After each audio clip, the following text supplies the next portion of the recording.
اس لیے آپ بھی انتہائی ادب و احترام کے ساتھ بیٹھیں اور کچھ ہماری تقریر اور علماء اکرام کی تقاریر، ہمارے شعراء اذان کی نعتیں سماعت کریں اور پڑھیں ایک مرتبہ عقیدت و محبت کے ساتھ درود شریف اللہم صلی علی سیدنا و مولانا محمد وعلی آل سیدنا و مولانا محمد مبارک وسلم صلاۃ و سلام علیک یا رسول اللہ صلی اللہ تعالی علیہ وسلم۔ عزیزان ملت اسلامیہ، انسان کے پاس جب علم کی کوئی روشنی نہ تھی، تمدن کا کوئی آفتاب نہ تھا، پوری انسانیت کرا رہی تھی، تو یہ ایک سمجھ میں آنے والی بات تھی کہ جب انسان کے پاس خوراک نہ ہوگی تو وہ بھوک کی مصیبت میں گرفتار ہوگا ہی۔ انسان جب بدحال ہوگا تو وہ طرح طرح کی پریشانیوں میں ملوث ہوگا ہی۔ لیکن آج جب کہ انسان کے دامن میں علم و دانش کی بھرپور تجلیاں ہیں، آج جب کہ تہذیب و تمدن کا بھرپور اجالا ہے، آج جب کہ انسان چاند پر کمر ڈالنا چاہتا ہے اور سورج کا پنجہ مڑونے کی کوشش کر رہا ہے، غرضے کہ آج انسان کائنات کے ہر بلند و پست مقام سے اپنی عظمت کا خراج وصول کر رہا ہے، لیکن المیہ یہ ہے کہ ایسے وقت میں بھی انسان بے قرار ہے، انسانیت کرا رہی ہے، عظمتیں آج بھی برسر راہ نیلام کی جا رہی ہیں، آج بھی انسان کا دشمن ہے اور حالت انسانی روز بروز بدتر ہی ہوتی جا رہی ہے۔ گویا یوں کہا جائے کہ مریض عشق پر رحمت خدا کی، مریض عشق پر رحمت خدا کی، مرض بڑھتا گیا جو جو دوا کی۔ اس لیے عزیزان ملت اسلامیہ، آج ہمیں اور آپ کو بحیثیت ایک مسلمان یہ سوچنا ہوگا کہ اسلام جو تمام انسانوں کے دکھ درد کا علاج بن کر آیا ہے، کیا اس نے بھی انسانیت کے دکھ درد کا کوئی علاج تجویز پیش کیا ہے؟ کیا اس نے بھی اس کا کوئی ترجاح مہیا کیا ہے؟ کیا اس کے پاس اس کا کوئی علاج اور اس کا کوئی نسخہ ہے یا نہیں؟ تو جی ہاں ہے، اور یقیناً ہے۔ اسلام کہتا ہے کہ تم جس بیماری میں ہو، تم جس پریشانی میں ہو، تم جس تکلیف میں ہو، محبت کرو، صرف محبت، عشق کرو، فقط عشق، تمہارے سارے مصیبتیں دور ہو جائیں گی، تمہارے سارے دکھ درد کافور ہو جائیں گے۔ عشق کے جلووں سے روشن ہے حریم کائنات، عشق کے جلووں سے روشن ہے حریم کائنات، عشق نے آباد کر رکھے ہیں کتنے سومنات۔ بہت عزیزان ملت اسلامیہ، اب آپ حیرت میں ہوں گے، ہے نا؟ اب آپ حیرت میں ہوں گے کہ جب اسلام نے محبت کو تمام انسانوں کے دکھ درد کا علاج قرار دیا ہے، تو پھر محبت تو بلا محبوب کے ہو نہیں سکتی، کہ ہو سکتی؟ محبت تو بلا محبوب کے ہو نہیں سکتی، تو پھر اسلام کس محبوب سے محبت کی بات کر رہا ہے، اسلام کس محبوب سے محبت کرنے کو کہہ رہا ہے؟ تو دوستوں میں کہتا ہوں کہ اسلام اس محبوب سے محبت کرنے کو بتا رہا ہے، اسلام اس محبوب سے محبت کرنے کو کہہ رہا ہے جس محبوب کا نام پانچ پر محمد راج پر احمد ہے، وہ مخلوق کا بھی محبوب ہے، وہ خالق کائنات کا بھی محبوب۔ بہت خوب، ماشاء اللہ، بہت خوب، اللہ اکبر، لا یا رسول اللہ، زندہ باد، زندہ باد، زندہ باد۔ لا یؤمن احدکم حتی اکون احب الیہ من والدہ وولدہ والناس اجمعین، تم میں سے کوئی مومن نہیں ہو سکتا اس وقت تک جب تک کہ اس کے نزدیک سرکار کی محبت اس قدر غالب نہ آ جائے کہ اس کا باپ اس کے سامنے کچھ نہ رہے، اس کا بیٹا اس کے سامنے کچھ نہ رہے، بلکہ ساری کائنات اس کے سامنے کچھ بھی نہ رہے۔ تو محمد کی محبت دین حق کی شرط اول، محمد کی محبت دین حق کی شرط اول ہے، اسی میں وہ اگر خالی تو سب کچھ نامکمل ہے۔ تو ایک عظیم نعمت ہے، عشق کی داستان قرآن و حدیث میں بھری پڑی ہے۔ آپ دیکھو عشق کا وہ حسین منظر یاد کرو، سرکار دو عالم صلی اللہ علیہ وسلم یہ اسامہ ابن زید رضی اللہ تعالی عنہ کی سرکردگی میں اسلامی لشکر کو جہاد کے لیے روانہ کیا ہے. اور معلوم ہے روانہ کرنے کے بعد کیا ہوا؟ سرکار کا انتقال ہو گیا، سرکار کا وصال ہو گیا. خلیفہ اول حضرت ابوبکر صدیق رضی اللہ تعالی عنہ مسند خلافت پر افروز ہوئے، ذمہ خلافت سوارا.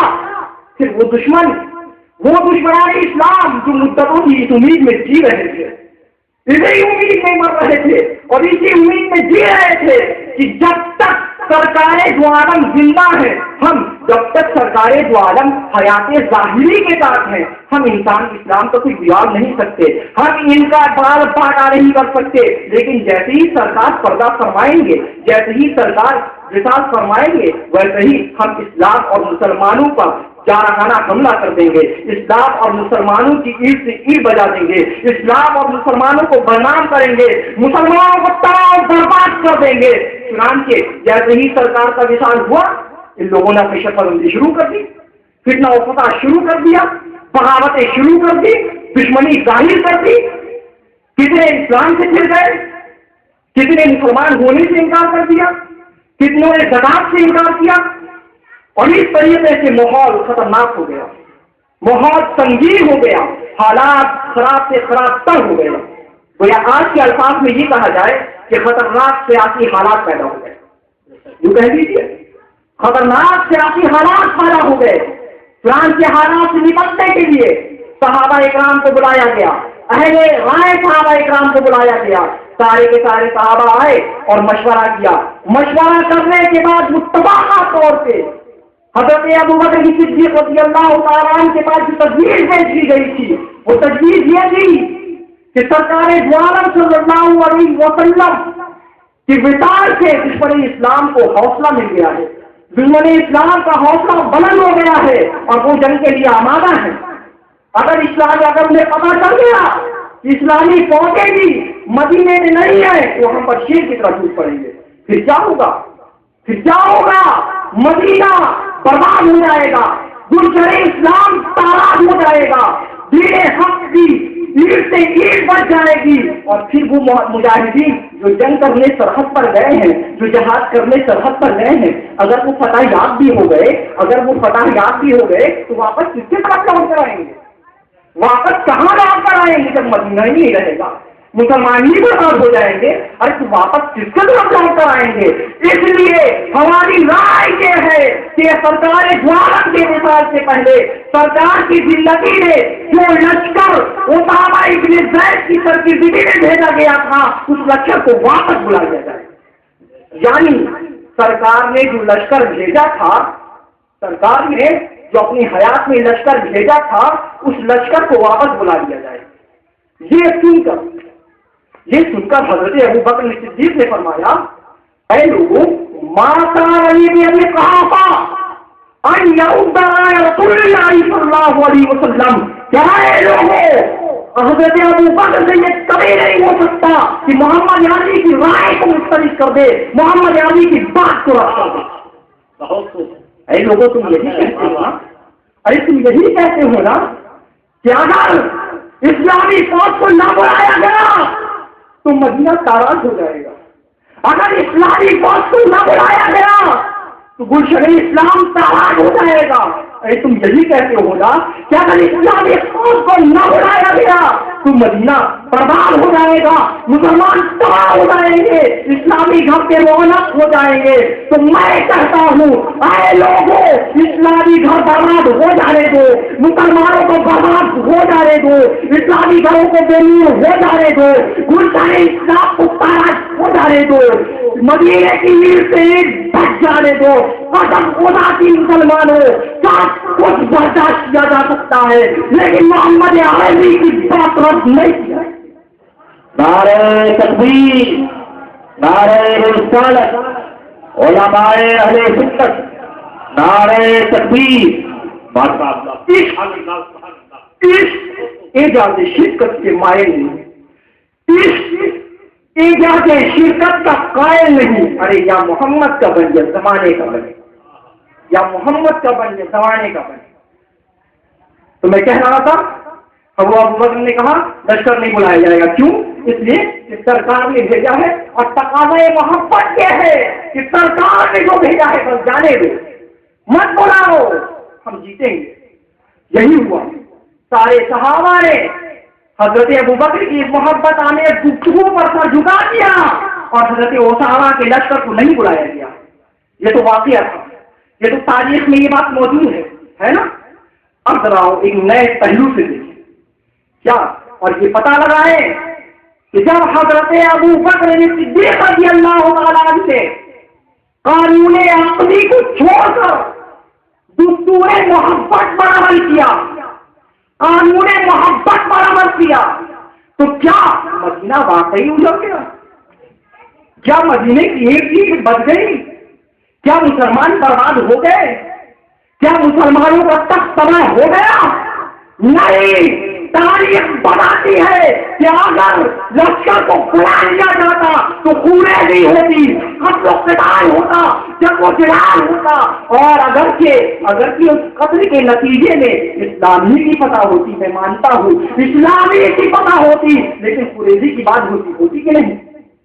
ارے بھائی, قریظی کی بات نہ ہوتی, قتل و قتال کے بات نہ ہوتی, لیکن جب دستور محبت پر عمل کیا گیا تو دنیا نے دیکھا کہ بغیر کسی قتل کے, بغیر کسی جلال کے, بغیر کسی خونریزی کے, بغیر کسی خونی مارکی کے اسلام کی جب فتح ہوئی اور معاملہ سالو ہو گیا. یہ عشق کی کرشمہ سازی, محبت کی کرشمہ سازی. عزیزان ملت اسلامیہ, جب محبت ہوتی ہے, جب پیار ہوتا ہے تو معشوق کو صرف محبوبی نظر آتا ہے, عاشق کو صرف معشوقی نظر آتا ہے, پیار کرنے کو صرف محبوبی نظر آتا ہے, اور کوئی ذات نظر نہیں آتی ہے. کوئی ذات عشق کے بعد معشوق کے علاوہ کوئی ذات نظر نہیں آتی. اگر یقین نہیں آتا ہے نا, اگر یقین نہیں آتا ہو تو جاؤ خالد بن ولید سے پوچھو. خالد بن ولید کا نام سنا؟ خالد بن ولید وہ صحابی رسول ہے کہ جن کی شجاعت کی خبریں کھائی جاتی ہے, وہ بہادر انسان